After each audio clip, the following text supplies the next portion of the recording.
entered a place of praise, a place of purpose, a place of progress. Welcome to Victory in Praise Church of Stockton, California.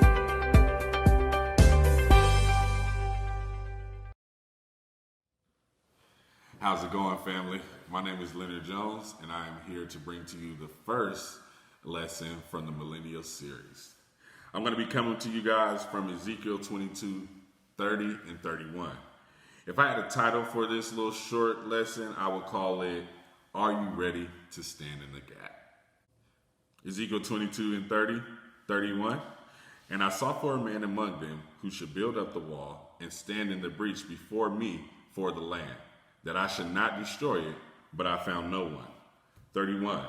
So I will pour out my wrath on them and consume them with my fiery anger, bringing down on their own heads all they have done, declares the sovereign Lord. So let me just give you a little kind of historical context of kind of what's going on in the book of Ezekiel during this time. During this time, in this chapter, God is describing the disastrous state of Israel and at the time, and also just kind of heavily touches on the sins that are being committed against him.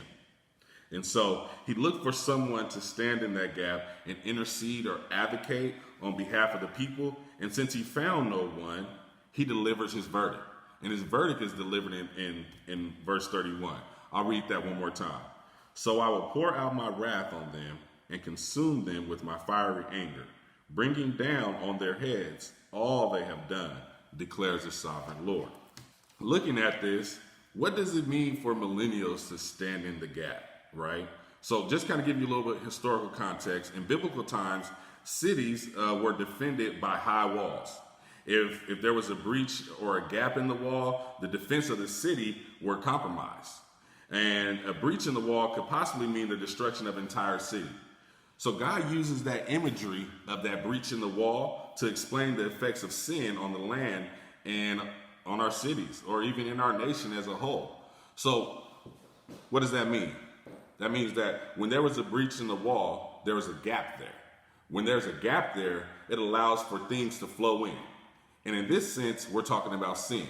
So when you have that gap, it allows for sin to infiltrate the city or your heart or your home, right? And as sin is coming in, if you are not there to intercede and close that gap and put a hedge in that wall, sin can consume you. And we already seen what that consequence was if we allow sin to consume us. So what are some examples of standing in that gap? Who stood in the gap before in biblical times? The biggest example, one of the greatest examples, I'll give you two, but one of the greatest ones is Moses. And in Psalms 106 and 23, it states, so God said he would destroy them had not Moses, his chosen one, stood in the breach before him to keep his wrath from destroying them. That means that Moses stood in between the Lord and interceded on behalf of the people. That means that without him closing up and putting in that work to rebuild that wall and repair that gap, sin could have continued to perpetuate, and God would have came in and destroyed the whole land and destroyed the whole people. What is another example of that? The ultimate example that we have, that we speak about, that we constantly advocate, that we share the good news about, is Jesus on the cross. And even with him being on the cross, he still continued to stand in that gap and intercede for us on our behalf. Luke 23 and 34 states, Father, forgive them, for they know not what they are doing. It shows that Jesus continues to stand in that gap, continues to advocate, continues to intercede on our behalf so that God does not come in and destroy the people. Looking out into this world, and especially our city, we have a need to fill that gap. We have a need to repair that wall. We have a need to intercede, not only for ourselves, but for the generation that came before us, but most importantly for the generation that's coming up behind us. We need to be those new leaders. We need to be those new repairers. We need to be those new builders that are going to build up that wall and stand in that gap for the people. My millennials, I have a challenge for you. 26 through 41. It's time for us to stand in that gap. It's time for us to step up. It's time for us to be those leaders that God called for.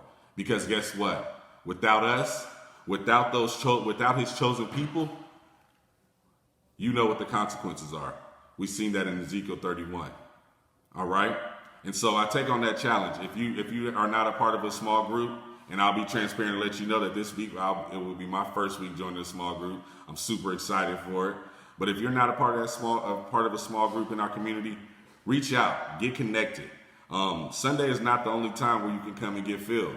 We have so many more opportunities for you. And for my millennials, I'm challenging you to stand in that gap.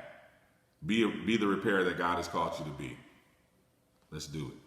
Thank you for joining us for this week's small group. If you're not a member of a Victory and Praise small group, now is the time to join. Victory and Praise Stockton is a place of praise, purpose, and progress. And we invite you to join us every Sunday at 9 a.m. in person at 2029 East Harding Way or online via our Facebook or YouTube channels. God bless.